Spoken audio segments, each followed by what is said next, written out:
We just had to clean the house before the cleaners get here. Like every 3 months, we hire people. They're really nice, and I love them. The really god-awful heavy stuff, like cleaning all the baseboards And the scrubbing oven stuff. And I just spent the last 3.5 hours cleaning our house so the cleaners could come. We don't want them to think we're pigs. This is like flossing your teeth once in your lifetime before you go to the dentist. That's exactly what this is. Have you been flossing recently? Yes, I have. Yes, I have. So I am exhausted. I know I can't let go of these fires, but basically down in Utah County, since half of it's on fire, that's really the most important thing to talk about. You know, something new though. This is pretty cool. They had been doing so well, and they had been doing some test burns and digging deeper trenches and trying to control things. And they were just about to launch the airplanes to start the water series, dumping again. And guess what? What? Pole Creek fire, all of the aircraft had to be grounded. Because? Some moron had his drone up there getting super great footage of the fire. You just cost them 5 hours of work. Not just 5 hours of work. You had your precious little drone action going on. 5 hours of burning. That's what it is. You know what I say? Ducks Unlimited. You go down and you get the guys from Ducks Unlimited. You set them up in a perimeter around the fire. Any drone comes in. I think that seems only fair. It does. It really does. Yeah, I felt so bad for the Utah County Sheriff's Office. They actually did this tweet, and you'll see it here where they're going, "We need your help. Somebody flew a drone near the south end of the fire. Active air ops were underway, and they had to cease because of the drone. If you have any idea who controlled the drone, we'd really like you to call Utah Valley Dispatch." So we can push them down a hill. They're ticked. So, but yeah, it's like, we've heard of this before now, and so it just keeps coming up over and over. Now, I know that they've had some work towards, like, I guess, signals that would shut down a drone if it got too close to a couple of people have designed some. It's very somebody much down in Lehigh, I believe. very much like they actually have places they can actually turn the device on and jam your phone. So if you're going to a restaurant or bar and you just want it to be, they can jam your phone. They're talking about it for cars. You can jam your phone in your car. Interesting. And you have to put that in because obviously with medical emergencies and stuff like that. So anyway. But it would be nice if they had something that would make the drone just turn off and drop like a rock. Because, dudes, there's no excuse. There couldn't even begin an excuse for this. And then I was thinking, oh, this is cool. Why don't you just put up an airplane or a helicopter with infrared and find the guy? And then I'm thinking, okay, you just deterred a whole another junk of equipment to go find this dude. It'd be an awesome deterrent, though, for future drone operators. Yeah, if you nail them to a fence post. Okay, I would like to point out that fun can be construed in different ways. We all view certain things as fun that perhaps other people don't, but because they have to, they did the national list of fun cities, and they did it on some interesting parameters: number of festivals, restaurants, park playgrounds, like areas of parkland, fitness centers, accessible bars, dance clubs. Whoa, and interestingly, even stop. beer and movie prices. Stop. Fitness centers? They base Anyone who thinks a fitness center. They talk about fun, and they put that in the parameter of fun places to go. I'm not sure I understand that. Okay. On average, Americans spend nearly $3,000 on entertainment every year, so it is pretty interesting. Number one, according to them, is Las Vegas, Nevada. Orlando, Florida is number two. That's obvious at Disney World. Number three is New York City. Yeah. Of course, they've got everything all squished together, I guess. Yeah. Atlanta, Georgia is number 4. Miami is number 5. Where's Utah? Salt Lake City is in there, and we're not so bad. We're at number 23, right, sandwiched between San Antonio, Texas, and Pittsburgh, Pennsylvania. That's because we have a moderate amount of exercise places. Well, it's kind of interesting. Actually, West Valley City also made it onto the list at 143rd. They got dinged, I guess, because of their inaccessible bars. They don't have doors? I don't know. You have to crawl through a roof hatch and suspend yourself like Mission Impossible, like Tom Cruise? I am not sure, but over the bar? That would be it, they say. So Interesting. Some of these I go with, like Chicago, Portland, San Francisco, New Orleans are all in the top 10. Okay. I can see that. Hey, I think we could be a little better. coming up next, we have a female person that we're going to talk to. Linda Rawson, she is like an amazing female entrepreneur. She's actually one of the smartest female entrepreneurs here in the state. She knows everybody. She knows everything. And so I got a chance to sit her down at Fat Jack's Burger Emporium and go, tell me some stuff. So she does. That's coming up right now. So I never really intended to be an entrepreneur, and I was developing software for the government, working at Hill Air Force Base, sitting in a cube. And a blast from my past, I had done some environmental information systems work, some software development work came, and he said, hey, I got this like subcontract work for NASA. He goes, but you are going to have to go quit your job. You're going to have to stop being a W-2 and become a 1099, a consultant. And You get to leap out into the unknown, right over the cliff. Yeah. Yeah, and at the time I was divorced. I had 3 kids in high school. Wow. One of them was sports-minded. Thanks, Kaylin. Wow, that looks fantastic. Awesome. What kind of dressing would you like for your salad? I'd like some ranch. Ranch. All right, can I get you anything Thank you. else? That's great. Thank you. And 3 kids in high school. That's a little scary. Okay. it is, yeah, close together, and I just thought, what's the worst that could happen?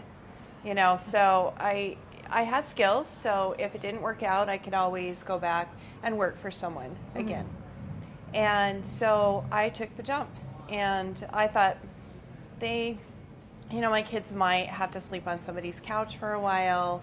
We might have to, beg for food. No, I don't know. But it's good for kids to experience hard times. And I didn't experience hard times and it never looked back, and that was 12 years ago. All of a sudden, when you go from a one-person company to, 10, 15 people, you take on their families as well as them. So it's a whole new level of stress, right? So, but at the same time, it's also rewarding because you are giving them great benefits, a great company to work for, and, you're giving back. Well, you can succeed, but you have to recognize their talents and where their talents stop. And then either you pick up the slack or you find someone else to pick up the slack. Interesting. If they're valuable enough, you'll find someone else who can pick up the slack where they're weak. Yeah. Huh, interesting. All right. Yeah, So because you can't make a circle be a square. You just can't. did you learn that the hard way, or have you always Yes. just understood it? Because I have high expectations, and you have to reel them in. I can understand. Not that. everybody's like you. I'd say not having enough confidence in myself. Not having the ability to say, just jump in and say that's going to work. I mean, I have done that, but if I had been 150% into that jump, then I would have been leaps and bounds from where I am today. When people are, and especially women, I keep focusing on women, but It's you true. are a female entrepreneur. That's awesome. What are like the 3 strongest bits of advice you could give them? I mean, if you could just sit them down and say, these are the 3 things, if you do these, this is going to work for you. Get out of your own way. I would say that would be number 1 is, stop over-analyzing and just, if it feels good, work hard, make it work, and it will. And I would say that's one of the big things. Surround yourself with a good tribe, with people that support you no matter what. If you fall flat on your face, you all laugh and we all get up and we go again, right? That's really important. You're right. Yeah, for sure. And find somebody that knows more than you do. Well, that's pretty cool. Linda's the go-to girl of she knows everybody. I swear she knows everything. And by the way, she's going to be speaking at Erin's Night Out on October 20th, the 18th annual Erin's Night Out.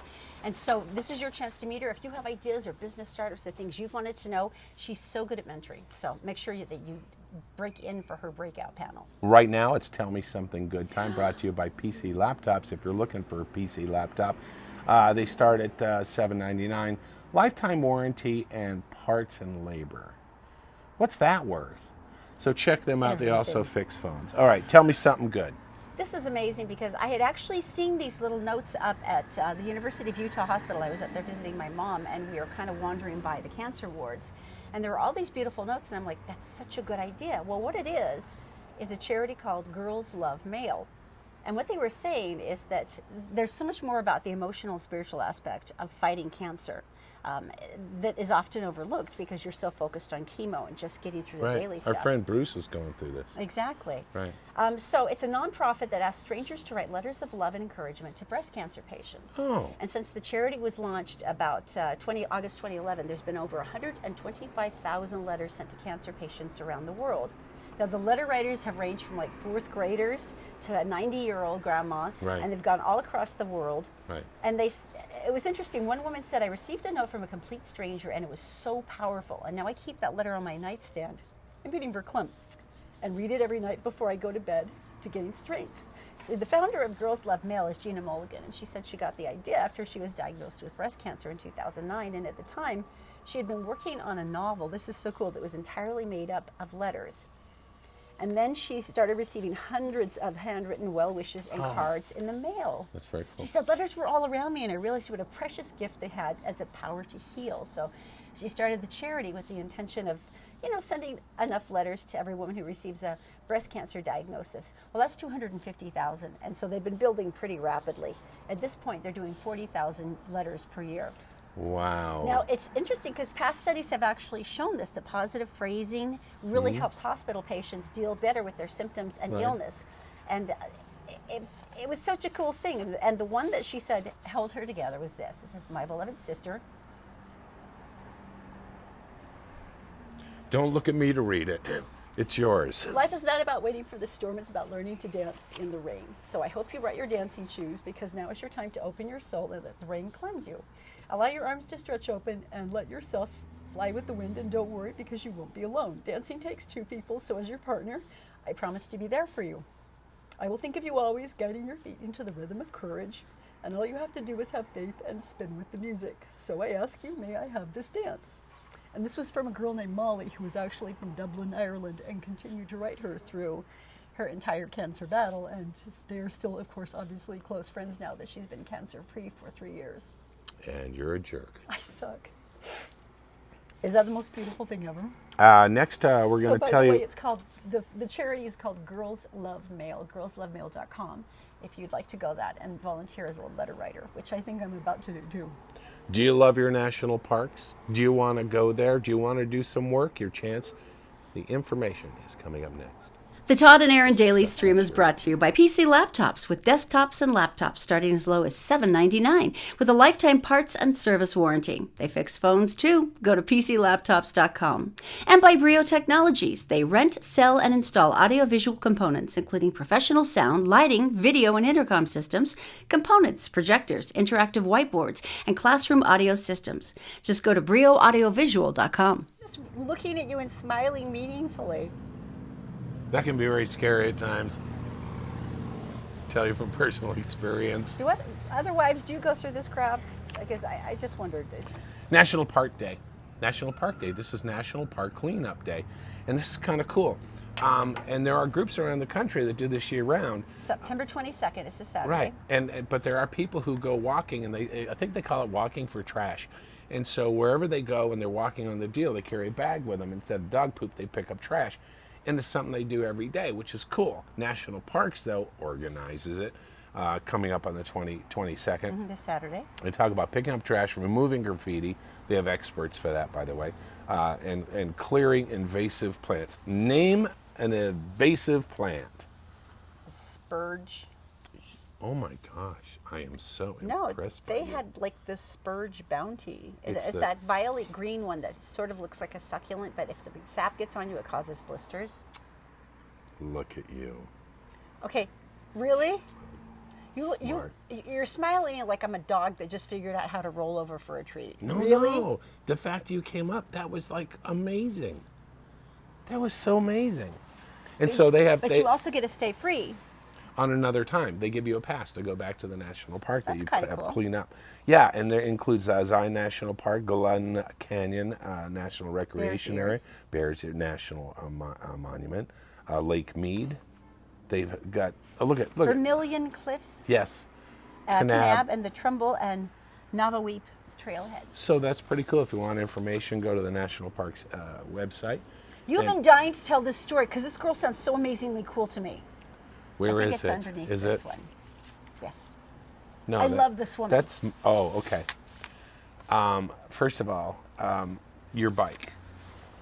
We just spent 4 or 5 days on a bike. We went to Burning Man, and it was on a flat. It was on a dried up lake bed. So it was A perfect flat. There were no hills. perfect. There was zero and effort. It hurt. We were pedaling, and my thighs hurt. And we were like, ow. And then I watch, we live on a hill, and we watch people go up the hill, and they're huffing and puffing because it's a friggin' hill. Steep hill. And I think, oh my gosh. And then the people coming down are just moving. They're moving right up to that four-way stop where they drive right Not through. wearing a helmet. Sorry, my helmet. This thing. woman, a U.S. woman, right here in Salt Lake City on Utah's Salt Flats, just set the record for speed on a bicycle. Get out. Okay, but that's the rest of the tell me show this. is still. Now tell me this. What was the speed and how and what? What would you think? What the people go by our house on a really steep hill? How fast do you think they're going? 60? No, like 40.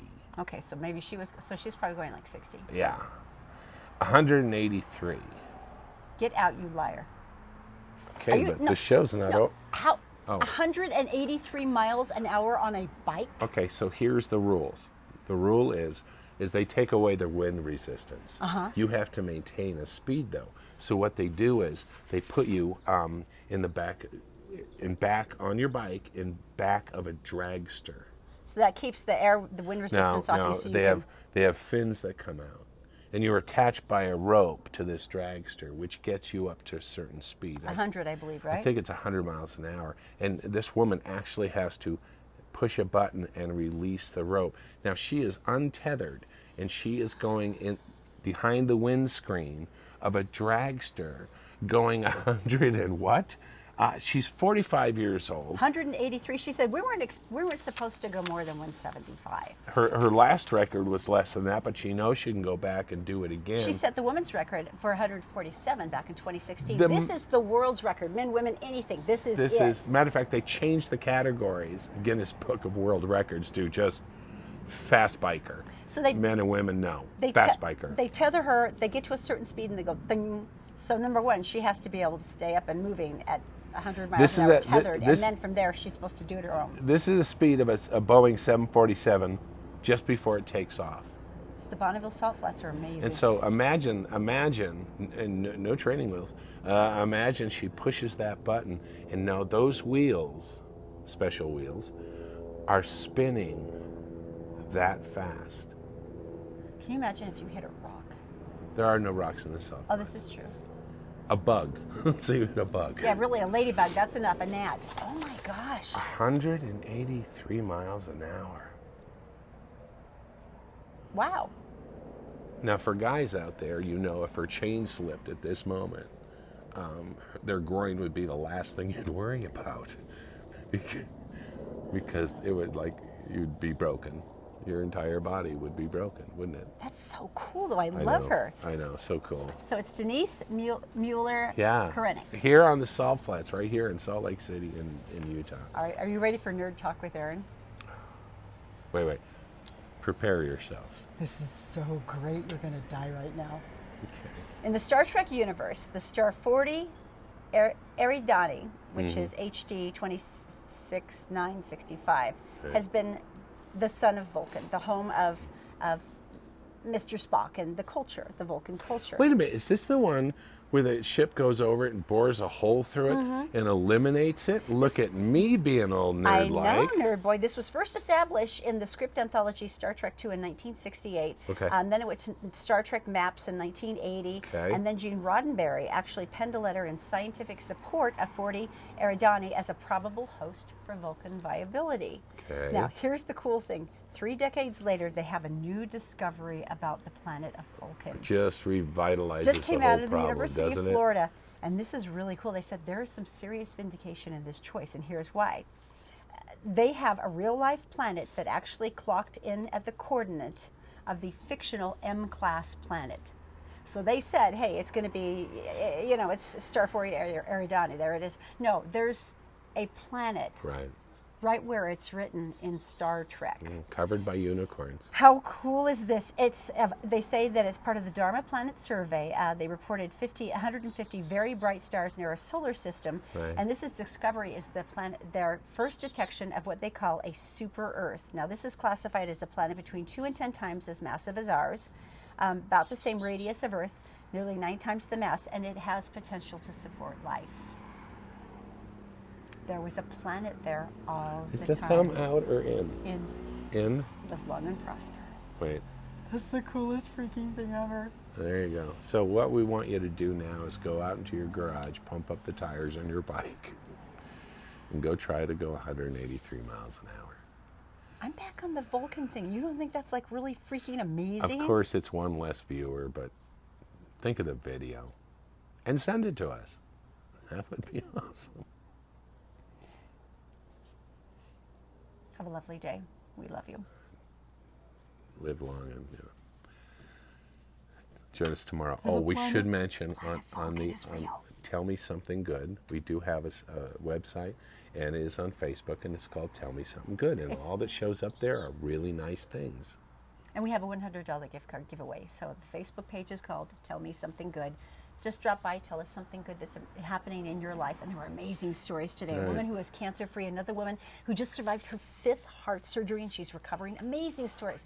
So stop on by, read some inspiring stories, add your own, and then you're entered to win for the $100 gift card. There you go. We'll talk to you tomorrow. Well, actually, no. Monday On the Todd and Erin Daily Stream. Let's go get the bicycles out. And you go first. Come on, let's go. I can't have time to waste on that. I've got to go find something where I can find out where the You're Vulcan planet such is. a nerd. Maybe you get your Star Star Trek 40 uniform Eridani. out.